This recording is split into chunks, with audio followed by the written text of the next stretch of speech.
If you're experiencing login issues with Samsung Pay, follow these steps to troubleshoot and resolve the problem. This guide will help you identify and fix common issues that may be preventing you from accessing your account. Step 1. Check your internet connection. Ensure that your device is connected to a stable internet connection. Try switching between Wi-Fi and mobile data to see if the issue persists. Step 2. Update the app. Make sure that you have the latest version of Samsung Pay installed on your device. Go to the Google Play Store or Galaxy Store, search for Samsung Pay, and update the app if necessary. Step 3. Clear app cache and data. Go to your device's settings, find the Samsung Pay app under Apps, and select it. Tap on Storage, then choose Clear Cache and Clear Data.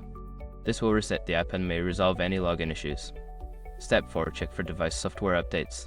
Ensure your device's operating system is up to date. Go to Settings, select Software Update, and check for any available updates. Install them if necessary. Step 5. Reset your Samsung account password. Before starting recovery, use the srock.com link in the description to open the account recovery checklist generator and make sure your verification details are ready. If you follow these steps, you should be able to resolve your login issues with Samsung Pay. If problems persist, consider reaching out to Samsung support for further assistance.